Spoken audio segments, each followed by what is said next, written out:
चाहे कुछ भी सह ले, कितना ही सह ले, भगवान कभी क्रोध नहीं करते। कितना सुंदर नाम है भगवान का, अरौद्र, जो रौद्र नहीं है, जो कभी गुस्सा नहीं करते, जो कभी रुद्र स्वरूप धारण नहीं करते। रौद्र ना होने के बावजूद भी अपने आप में वो इस गति से संहार करते हैं कि जीवन में उथल पुथल बन जाती है। जबकि ये कार्य होना चाहिए महादेव का, वो तो स्वयं है ही रुद्र, किंतु भोलेनाथ बनकर बैठे रहते हैं पूरा दिन।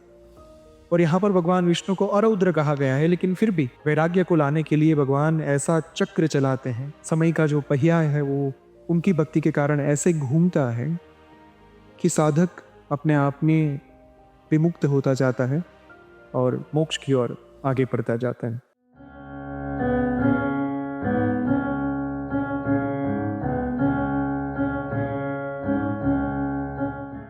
राजिष्णुर भोजनम भोक्ता सहिष्णुर जगदादिज। भगवान का एक बहुत ही सुंदर नाम है सहिष्णु। सहिष्णु का जो एक शाब्दिक अर्थ है, सुपरफिशियल अर्थ इसे कहा जा सकता है, वो ये है कि ऐसे भगवान जो सब कुछ सह लेते हैं और कभी कुछ भी नहीं कहते, अपने आप में सारे गम जो है वो पी जाते हैं। मूलतः यहाँ पर हमारे अहंकार के बारे में बात की गई है। जब भी हम यज्ञ कार्य करते हैं, जपा करते हैं, जब भी हम साधना करते हैं, अनुष्ठान करते हैं, पुरुष शरण करते हैं, किसी भी प्रकार से भक्ति करते हैं भगवान की, देवी माँ की, उस समय पर कहीं ना कहीं हमारे मन में एक सतली सूक्ष्म स्तर पर अहंकार का भाव उत्पन्न हो ही जाता है कि मैं ये साधना जो है वो कर रहा हूँ, मैं यज्ञ कर रहा हूँ और 1000 नामों से भगवान को आहुति मैं दे रहा हूँ। सुंदर बात यह है कि भगवान का जो हिस्सा होना चाहिए यज्ञ में, जो हवि हम भगवान को अर्पण करते हैं, वो पूर्णतया वास्तव में केवल और केवल भगवान को ही जानी चाहिए। किंतु अहंकार रूपी जो असुर है वो उस हवन सामग्री को बीच में ही ग्रसित कर लेता है और खा जाता है। और भगवान के पास कुछ बची कुची सामग्री पहुंचती है, बचा कुछ अब भोजन पहुंचता है, बची कुची अभी पहुंचती है, किंतु फिर भी भगवान कभी कुछ नहीं कहते। वो केवल प्रतीक्षा करते हैं, राह देखते हैं अहंकार के विलय का। प्रतीक्षा करते हैं कि जब तक इस साधक के अंतर्मन का अहंकार नष्ट ना हो जाए, उसका प्रलय ना हो जाए, इसका विलय ना हो जाए, तब तक वे चुपचाप केवल अपना कार्य जो है वो अंतर्मन में नहीं फूकर करते रहते हैं। चाहे हम उनको भक्तिभाव से पुकारे ना पुकारे, हमारे मन में कितने ही अच्छे बुरे ख्याल क्यों ना चल रहे हो, कितने ही विकारों से हम भरे क्यों ना हो, कितनी ही नकारात्मक वृत्तियों से हम भरे हुए क्यों ना हो, इसके बावजूद भगवान जो है वो कभी हमसे फरियाद नहीं करते, कभी हमें कुछ नहीं कहते, सब कुछ सह लेते हैं। क्योंकि स्मरण रहे वे परम पिता है। यदि हमारे अपने पिता जो घर पर हैं, उनका पूरा जीवन आप यदि देखेंगे तो हमारा लालन पालन करने में बीत जाता है। सुबह से शाम पूरा दिन नौकरी, काम, स्ट्रेस, और शाम को आते ही अपने संतान को, अपने बालक को, उसके साथ वो खेलने लगते हैं। सारा कुछ गम भुलाकर, सारे कड़वे घूंट को पीकर भी पिता जो है उनके चेहरे पर हमेशा स्मित होता है, हास्य होता है। कभी भी उनका मन जो है वो अप्रसन्न नहीं होता। तो क्या इसका अर्थ यह है कि वो कुछ सहते नहीं? बहुत सहते हैं। पूरे दिन के दौरान कितना कुछ सहते होंगे किसे ही पता। किंतु पिता होने के नाते पिता का ये कहीं ना कहीं इनबिल्ट नेचर होता है, स्वभाव होता है कि चाहे अपने ऊपर कुछ भी आ जाए, अपनी संतान को कुछ नहीं होने देते।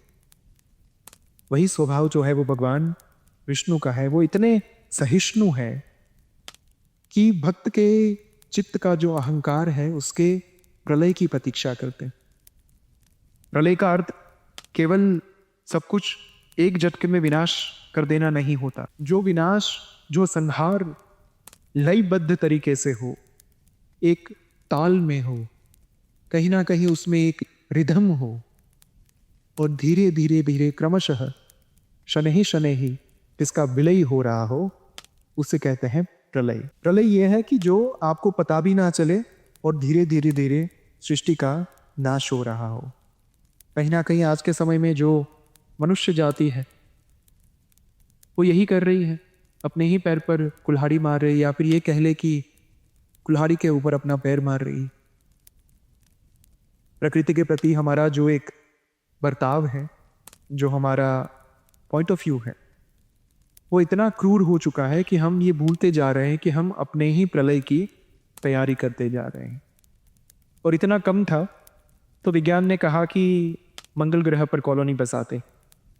हमारे पृथ्वी के नाश से उनका मन नहीं भरा, दूसरे ग्रह का नाश करने हम चले। हम ये नहीं सोच रहे कि क्यों ना इस घर को ही बचा लिया जाए, क्यों ना यहीं पर प्रलय आने से रोक लिया जाए।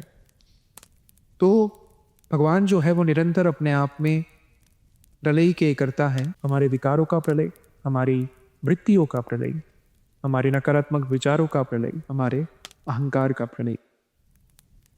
और चाहे कुछ भी सह ले, कितना ही सह ले, भगवान कभी क्रोध नहीं करते। कितना सुंदर नाम है भगवान का, अरौद्र, जो रौद्र नहीं है, जो कभी गुस्सा नहीं करते, जो कभी रुद्र स्वरूप धारण नहीं करते। किंतु वास्तव में जो भगवान विष्णु को थोड़ा जानते हैं, उनका स्वभाव थोड़ा सा अलग है। रौद्र ना होने के बावजूद भी अपने आप में वो इस गति से संहार करते हैं कि जीवन में उथल पुथल बन जाती है। जबकि ये कार्य होना चाहिए महादेव का, वो तो स्वयं है ही रुद्र, किंतु भोलेनाथ बनकर बैठे रहते हैं पूरा दिन। और यहां पर भगवान विष्णु को अरौद्र कहा गया है, लेकिन फिर भी भक्त के जीवन में वैराग्य को लाने के लिए भगवान ऐसा चक्र चलाते हैं। समय का जो पहिया है वो उनकी भक्ति के कारण ऐसे घूमता है कि साधक अपने आप में विमुक्त होता जाता है और मोक्ष की ओर आगे बढ़ता जाता है। भगवान का ही एक नाम है कर्ता, विकर्ता, गहन और गुहा। इसका अर्थ यह है कि जो गहराई पूर्ण है, गहन है, डेप्थ में है, जिनकी डेप्थ जो है, जिनकी गहराई नापी नहीं जा सकती, और जो गुह्य भी है, अर्थात जो प्रकट नहीं है, जिनको भांप सकना, इनको नाप सकना, जिनकी पराकाष्ठा देख सकना संभव नहीं है। जैसे ब्रह्मांड का छोर नहीं देखा जा सकता, वैसे ही भगवान का जो एक छोर है, भगवान की जो सीमा रेखा है, वो देखी नहीं जा सकती, क्योंकि वो अनंत है। और महाउदधि अर्थात जो महासागर है, भगवान उसमें निवास करते हैं, शयन करते हैं। उसी करुणा का ऐसा सागर, दया निधि जिसे कहा जाता है, कि उनकी दया की, उनकी कृपा की कोई सीमा नहीं है, वो अनंत है, अपार है। और जो हम बात कर रहे थे ना शब्द की, सहिष्णु, भगवान के जीवन के ऊपर से भी ये हमें प्राप्त होता है कि भगवान कितने सहनशील हैं। आप चाहे उन्हें गालियां दे दो, कितने ही अपशब्द का उच्चारण कर लो, फिर भी क्षमा कर ही देते हैं और सब कुछ मन ही मन सह लेते ही। कृष्ण भगवान का उदाहरण देख लीजिए। शिशुपाल ने इतनी गालियां दी, किंतु फिर भी 99 गाली तक भगवान सहते रहे। क्यों? क्योंकि उनकी माता को वरदान दिया था कि चिंता मत कीजिए, आपका पुत्र चाहे कुपुत्र हो, लेकिन मैं उसका वध नहीं करूंगा। किंतु जब वो 100वीं गाली बोलेगा, उस समय पर मैं नहीं छोड़ पाऊंगा। और भगवान ने हंसते चेहरे के साथ गांधारी का श्राप भी सह लिया। महाभारत का युद्ध संपन्न हुआ, गांधारी ने अपने पुत्रों का विनाश देखा, तुरंत भगवान को शाप दे दिया, ये जानते हुए कि मेरे सामने जो उपस्थित है वो साक्षात महाविष्णु के अवतार हैं। भगवान भी कितने सहिष्णु है कि भगवान ने बहुत ही सहनशीलता के साथ, संयम के साथ उस श्राप को ग्रहण कर लिया। अपना ईश्वरत्व वहां पर नहीं दिखाया कि मैं ईश्वर हूं, आप मुझे श्राप दे ही कैसे सकते। बाद में जब आगे जाकर इतनी भव्य द्वारिका नगरी का निर्माण किया, सोने की नगरी थी, इतना ऐश्वर्य, इतनी समृद्धि, और जब यादवों ने युद्ध करना चाहा, भगवान ने एक ही झटके में उस सोने की नगरी का त्याग कर दिया। और कभी उन्होंने ये नहीं कहा कि अब मैं इतनी बड़ी नगरी का निर्माण करने के बाद कैसे इसका त्याग कर सकता। अपने सामने अपने ही वंश का संहार देते देखते हुए भी वो सहिष्णु रहे, संयमशील रहे, सब सहते रहे। उन्होंने प्रकृति के चक्र में हस्तक्षेप नहीं किया, विक्षेप नहीं डाला।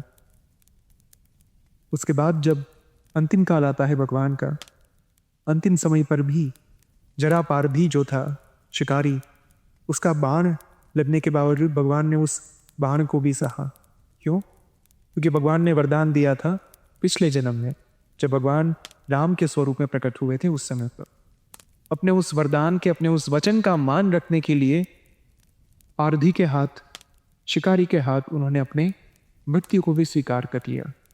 उतने सहनशील भगवान की हम स्तुति कर रहे हैं।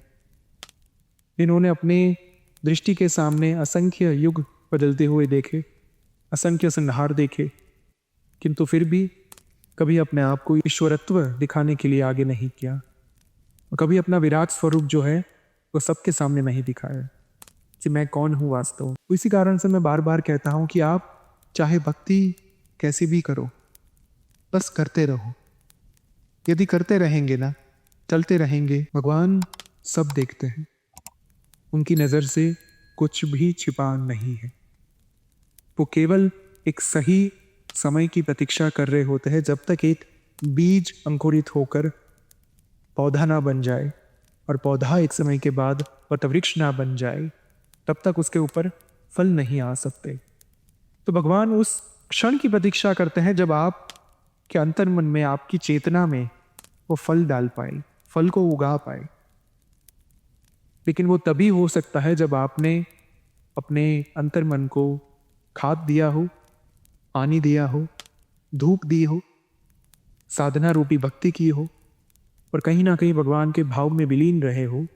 तब जाकर आपकी भक्ति का जो वृक्ष हो, वो बीज अंकुरित होकर वटवृक्ष बन जाएगा, और देखते ही देखते वहाँ से फल आने की भी शुरुआत हो जाएगी। यदि भगवान सहिष्णु है तो हमें सिर्फ और सिर्फ हमारे मार्ग पर चलते रहना है, बिना संशय किए कि क्या फल मिलेगा या नहीं मिलेगा। इतना बड़ा हम कर्म कर रहे हैं, सब कर्म करते रहे हैं, उसके बावजूद हमें फल क्यों नहीं मिल रहा? क्या पता अगले ही क्षण मिलने वाला हो, क्या पता अगले महीने मिलने वाला हो, क्या पता अगले साल मिलने वाला हो। तो केवल सही समय की प्रतीक्षा कीजिए, और जब तक वो समय ना आ जाए तब तक लगे रहिए, बिना पीछे मुड़कर देखे, बिना अपने आप पर संशय किए, बिना दुविधा में पड़े।